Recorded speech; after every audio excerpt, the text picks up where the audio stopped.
Oi amigos, sejam bem-vindos ou muito bem-vindos de volta ao canal. Tenho que admitir pra vocês que essa semana agora que passou foi simplesmente um caos. Tipo assim, cada dia eu estava apenas vivendo aquele momento, eu não estava tendo nenhum único respiro entre uma coisa e outra. E, além de tudo, me afundei no trabalho, tinha muita demanda de, querendo ou não, virada de ano, uma loucura pra quem trabalha com rede social. E assim, admito que na leitura, o que eu tava indo bem no início do ano, eu dei uma estagnada agora no meio do mês. Eu tô lendo, nesse momento, Jogador número 2, do Ernest Cline. Eu tô assim, bem animada pra terminar, eu devo estar agora em 30% mais ou menos. Então assim, não li muito, mas admito pra vocês que assim, é muito doido você ler uma série. Por exemplo, eu li Jogador número 1, tem muitos anos. E agora que eu tô pegando pra ler Jogador número 2. Então é uma diferença bem considerável no sentido de estilo de leitura. Eu não sei se eu vou conseguir explicar 100%, mas eu espero que vocês entendam.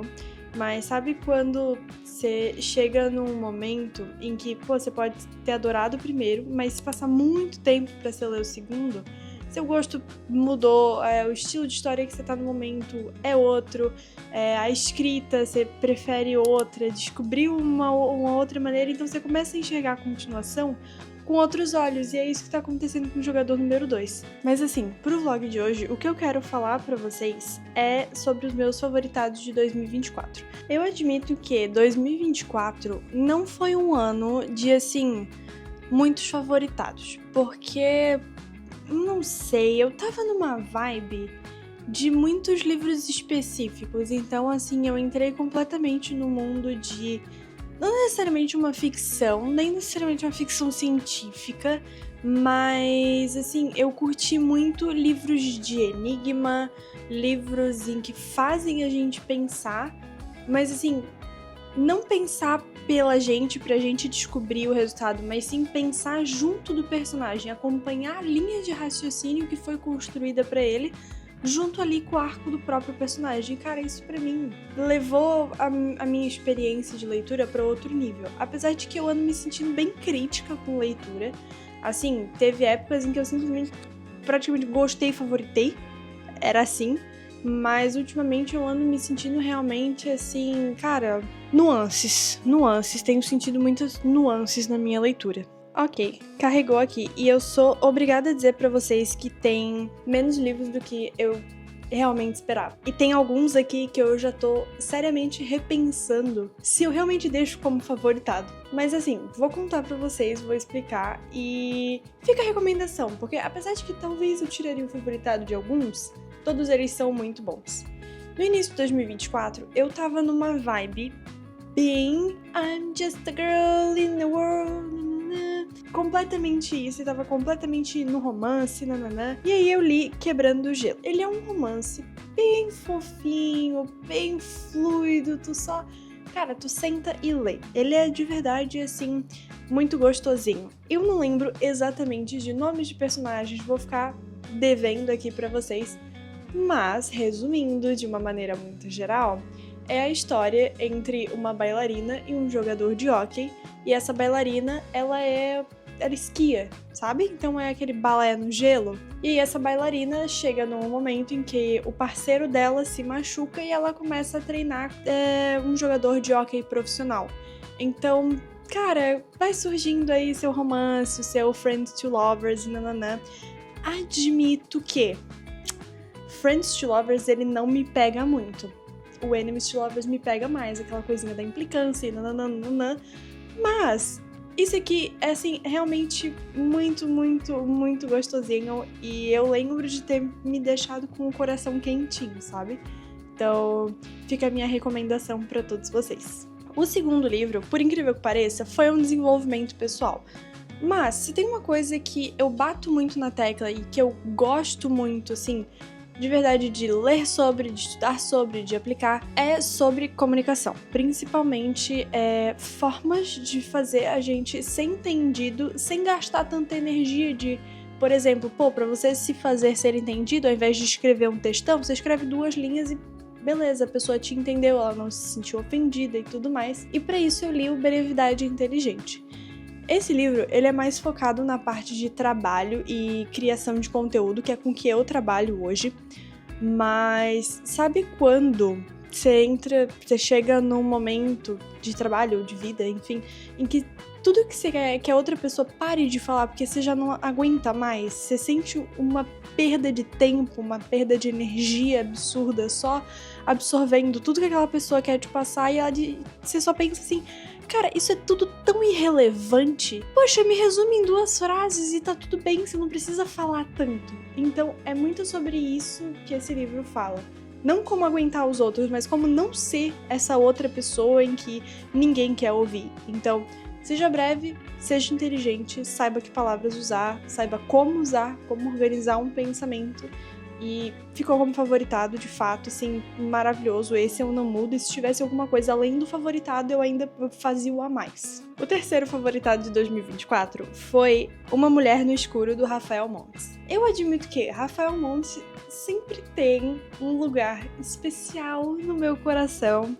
O que eu amo esse homem não tá escrito, tá? Ele escreve os melhores suspenses, thrillers, terror que eu já li em toda a minha vida, simplesmente. Assim, eu já li algum livro de suspense, algum livro de terror, e admito que eu sou meio chata, eu sou muito chata pra livro de terror.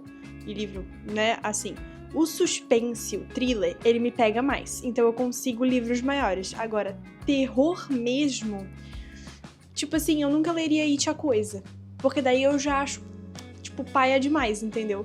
Mas um terrorzinho curtinho, tipo O Vilarejo, que também é do Rafael Montes e também é um livro favoritado meu, é o meu pique, entendeu? São livros curtinhos, contos, eu gosto muito disso. Então, do Edgar eu li O Corvo, O Poço e o Pêndulo, nossa, maravilhoso, recomendo absurdamente.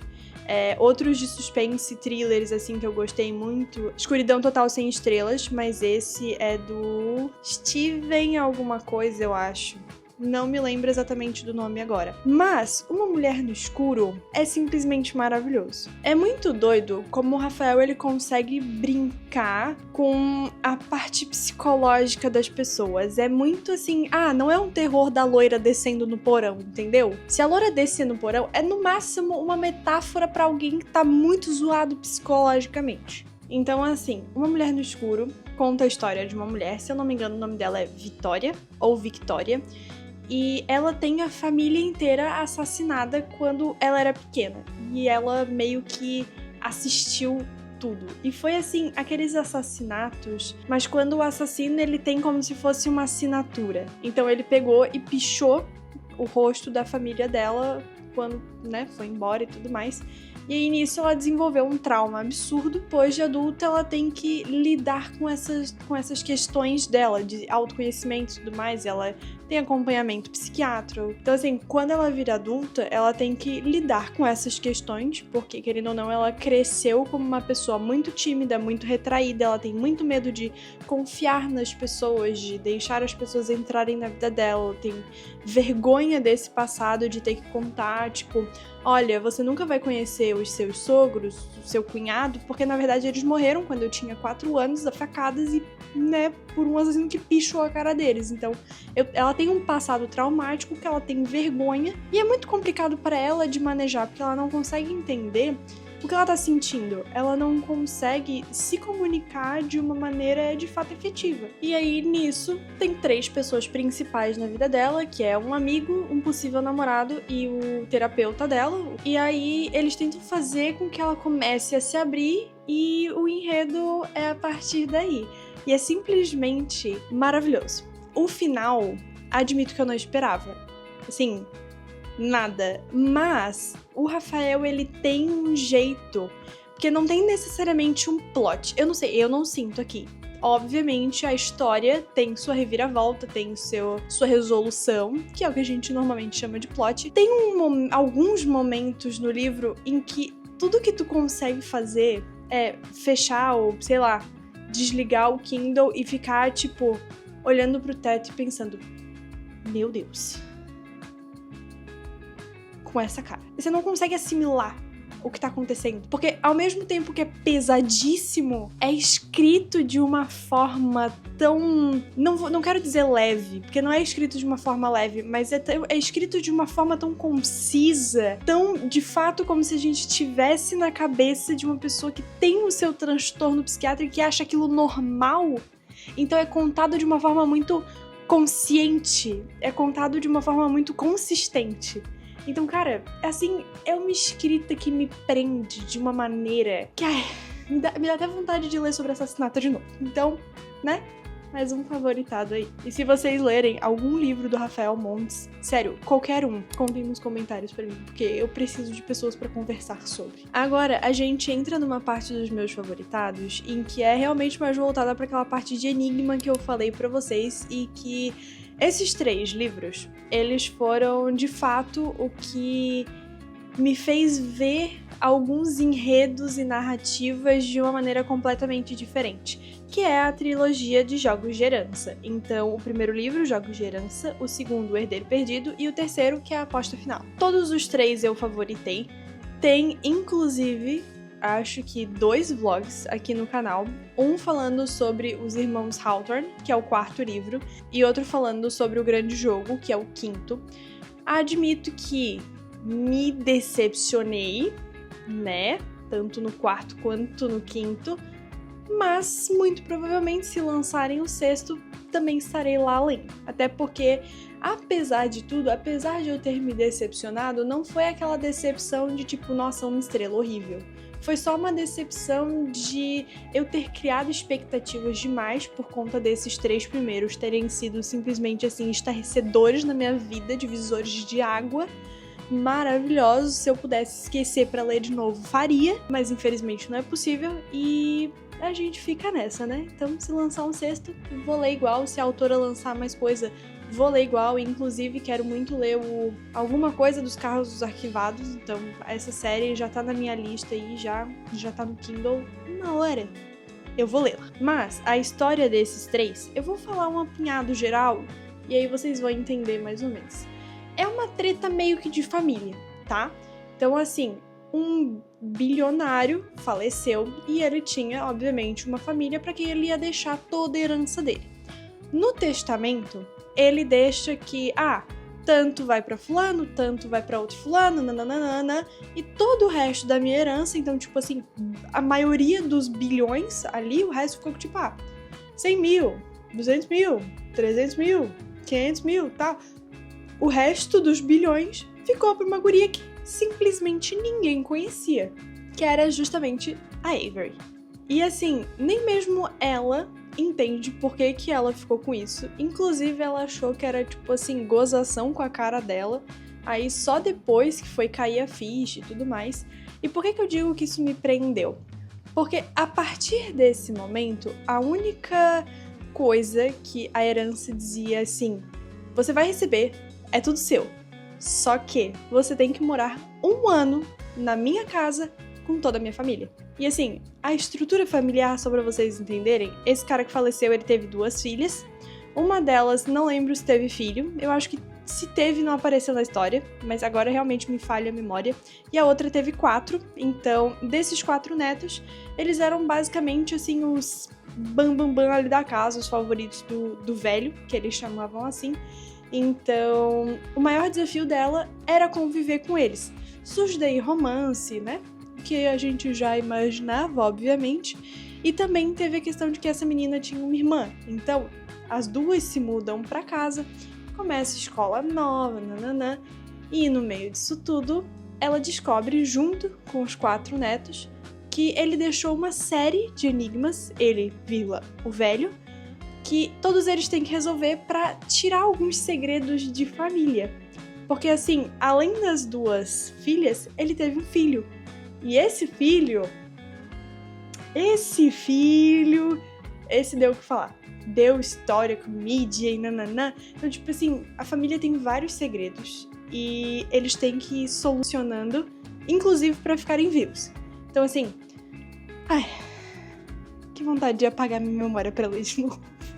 Fica a minha recomendação, mas realmente, assim, pro quarto e quinto livro, não é a mesma coisa. A expectativa caiu muito e pro sexto eu vou com uma expectativa quase nula. Então, se for bom, lucro. Se não for, tá tudo bem, eu já esperava. Faltam agora só mais 4 livros favoritados.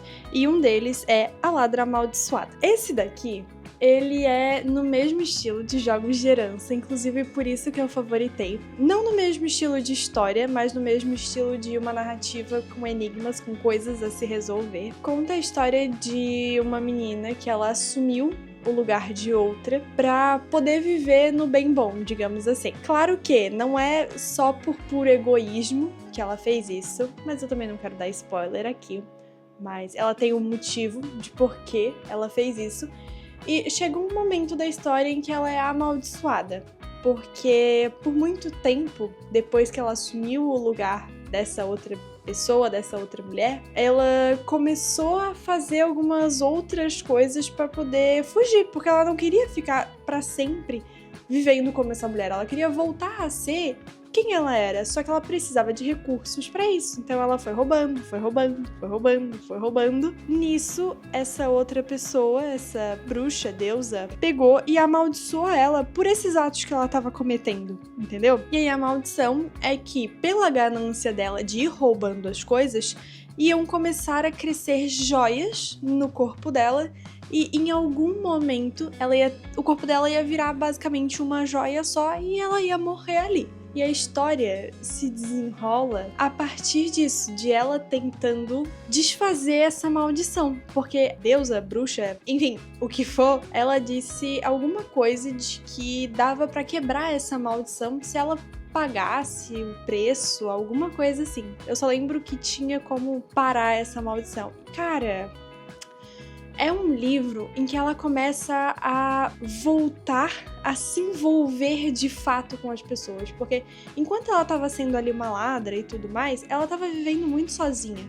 Não reclusa, mas ela fazia questão de não ter proximidade com ninguém. E quando ela sofre com essa maldição, a vida dela muda e ela começa a precisar pedir ajuda para descobrir certas coisas que ela não tem acesso ou que ela não consegue sozinha, com a ameaça de morrer. Então, assim, maravilhoso! E que eu me lembre, tá? Vai sair continuação. Então, se sair, vou ler e trago um vlog de leitura pra vocês também, mas favoritadíssimo. Errei a conta, tá? Agora sim, faltam 4 livros. E um deles é Uma Magia Destilada em Veneno. Eu fiz vídeo sobre ele aqui, porém, eu acho que eu falei mais sobre o segundo do que sobre esse primeiro. Esse primeiro, ele é algo mais voltado... Esse primeiro eu peguei pra ler justamente pela capa, porque eu achei ela simplesmente maravilhosa. E eu me surpreendi absurdamente com a história. No quanto ela é envolvente, no quanto eu gostei da personagem, que apesar de eu estar acostumada com personagens mais de fantasia e tudo mais, são personagens que eles têm mais atitude. Geralmente eu não curto quando o personagem ele é na dúvida, ele é muito retraidão, ele é muito tipo, nossa, eu preciso ficar na minha... Não faz muito a minha vibe, mas ela eu gostei muito porque ela é uma personagem calma. Ela não é uma personagem sem atitude, só que ela toma atitude no momento certo. Então, assim, é incrível ver como ela molda a maneira dela de acreditar em si mesma nessa narrativa. Nessa história, a gente tem um reino, vamos dizer assim, um império, que tá sendo assombrado com um chá que simplesmente liberou uma doença absurda. Quem toma esse chá amaldiçoado, assim, acaba falecendo, tendo uma doença muito grave e falecendo. E essa nossa personagem principal, a mãe dela faleceu por conta da doença do chá e a irmã dela tá absurdamente doente. E assim, aqui o chá, ele tem propriedades mágicas, dependendo de como a pessoa é treinada para fazer esse chá, conhece ali as propriedades dele e tudo mais, que são os Chenon Tu. Xenon Shi é o mestre de quem já faz o chá há muito tempo e tal, e o Xenon Tu, ele é o aprendiz. Então, essa menina aqui, ela se torna uma aprendiz de Xenon Shi no Palácio Imperial para talvez se tornar uma Xenon Shi no palácio em si, para a Imperatriz e tudo mais. E o objetivo dela é conseguir a cura mais fácil, porque se acharem uma cura, vai primeiro para a Imperatriz e aí ela pode pedir para mandar para a irmã dela. Então, só que daí ela começa a se envolver ali na trama, na parte mais política. Ela encontra um romance, ela encontra amigas, ela começa a falar sobre lealdade, todo isso, enredo ali ao redor. Tem muita coisa política nesse livro, no sentido assim de golpe de estado e nananã, porque o imperador morreu, daí ficou a filha dele que vai assumir como nova imperatriz. Então assim, além da narrativa fantasiosa, a gente tem uma narrativa muito intrigante de quem vai ficar com o poder no final. E eu achei simplesmente maravilhoso, eu amei de paixão. Aí o segundo livro deu uma cagada. Outro livro que eu favoritei, e que eu tenho sinceramente quase certeza de que eu vou favoritar a série inteira, depois que eu terminar de ler, foi Chama de Ferro, que é a continuação de Fourth Wing. Aqui, apesar de eu ter favoritado, eu tenho duras críticas, tá? Não duras críticas, mas digamos assim, tenho minhas considerações. Porque apesar de eu ter achado um livro simplesmente maravilhoso, por uma continuação, assim, eu imaginei no primeiro livro que eles finalmente iam explicar mais sobre a parte política. E quando eu digo a parte política, me entendam, como as coisas se organizam, como é o sistema de hierarquia dentro das autoridades do livro. Então, por exemplo, temos ali a casa das pessoas e tudo mais. Temos um prefeito na cidade? Temos alguém responsável? Temos um ancião? A gente tem países ou a gente tem nações? A gente tem império? A gente tem reino? Como é que funciona? Tem uma organização mundial? E uma coisa que eu senti muita falta em Chama de Ferro é justamente essa parte, porque assim, a gente tem Basgiath, que é ali o colégio. A autoridade principal, ela é, querendo ou não, a diretora, né, que é a mãe da Violet. Aí a gente sai, a gente tem o rei, a gente tem o Xaden sendo aquele duque, se eu não me engano. E aí, tipo assim, tá, a diretora bate de frente com o rei, então a diretora não seria uma rainha?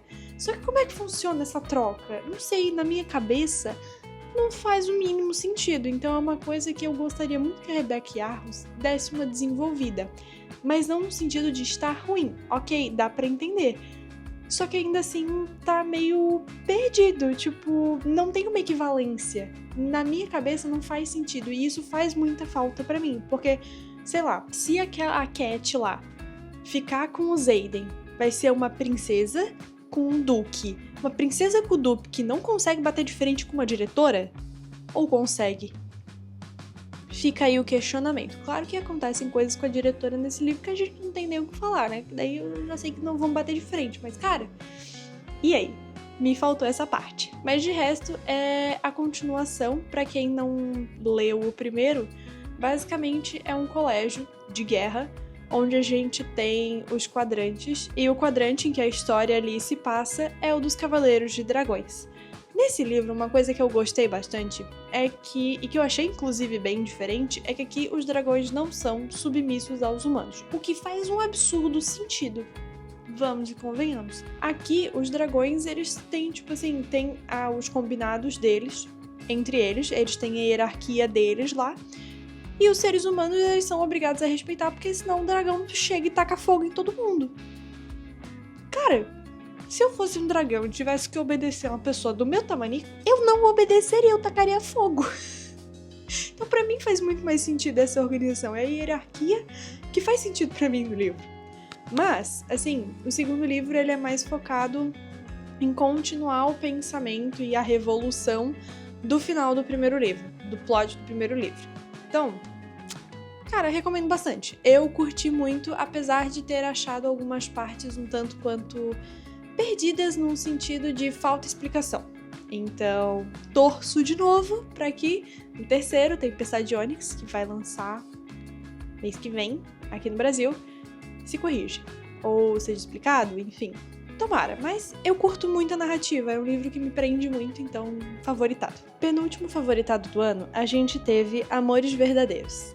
Esse livro, eu já comentei sobre ele, eu acho que todos os que eu favoritei eu comentei já no canal, ou teve vlog de leitura, alguma coisa assim. Tenho que admitir que ele é maravilhoso. Basicamente é a história de uma mulher em que ela tem um marido e tudo mais, e chega um momento em uma viagem que esse marido ele acaba falecendo numa viagem de helicóptero. Beleza, passou um bom tempo tal, ela diz, não, ok, acho que está na hora de me perdoar, de sair desse luto, tirar essa coisa de sou viúva, não. Ok? Sou uma mulher solteira. E aí ela começa a se relacionar com outro homem. E esse outro homem pede ela em casamento. Eles estão noivos. Quando à noite ela recebe uma ligação do ex-marido falecido dela de estou voltando pra casa pra te ver. Assim, então eu gostei muito, eu favoritei, principalmente porque, cara, eu teria os mesmos questionamentos que ela. E assim, apesar de ter passado muito tempo, mostra como, por mais que a gente ame, por mais que a gente seja apaixonado, por mais que a gente tenha absurdo sentimento por aquela pessoa, quando a gente fica muito tempo sem contato, a gente muda. Porque a influência, o ambiente, o jeito como a gente pensa não foi mais construído junto. Quando esse amor dela voltou, como saber se ele vai aceitar? Ela vai aceitar? Porque também tem o lado dele. Então, tem toda uma narrativa em volta de é possível amar duas pessoas ao mesmo tempo? Porque ela continua amando o marido. Eles não terminaram, ele tinha morrido. Então, ela continua amando o ex-marido por motivos óbvios. E ela ama o noivo dela por motivos também muito óbvios. Mas assim, cara, eu amei porque realmente me pareceu uma narrativa muito humana. Foi um livro muito gostoso de ler, um livro muito fluido, um livro muito pessoal. Foi uma narrativa muito íntima, sabe? Então fica a minha recomendação. E por fim, chegamos ao último favoritado do ano, que foi Brilhantes, que eu li agora no Desafio das 24 Horas. Pra quem não assistiu, foi o último vídeo do canal, vou deixar ele num card, se eu não me engano, aqui no cantinho. Mas, gente, que livro. Eu falei lá no desafio também que eu não dava nada pela capa dele. Nada.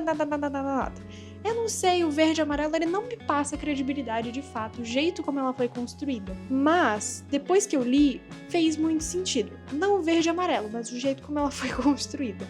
E assim, eu tô muito inclinada a esse tipo de livro, que é onde a gente mistura a realidade, então países como a gente vê hoje, a Organização Mundial que a gente vê hoje, fatos de hoje, só que com pequenas mudanças. Então é como se fosse uma distopia no momento atual. E aí a gente tem a história dos normais e dos anormais. O que seriam os anormais, né? Nesse caso, são pessoas que nasceram com certos dons.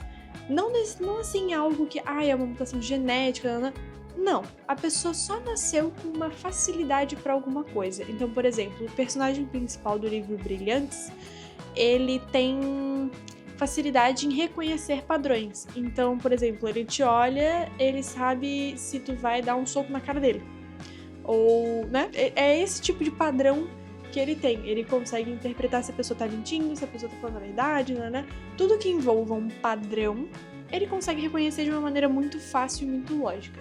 Outras pessoas têm facilidade com a bolsa de valores, outras para aprender com números, outras têm um nível maior de dom, outras têm um nível menor. Então, assim, é muito bom. E aí a gente começa a falar de terrorismo. Que assim, por exemplo, essa pessoa que tem o dom ali pra entender as finanças e tudo mais, as nuances da bolsa e tal. O cara ficou zilionário e eles tiveram que simplesmente fechar a bolsa de valores de Nova York. Então, investimentos meio que ali parou de existir.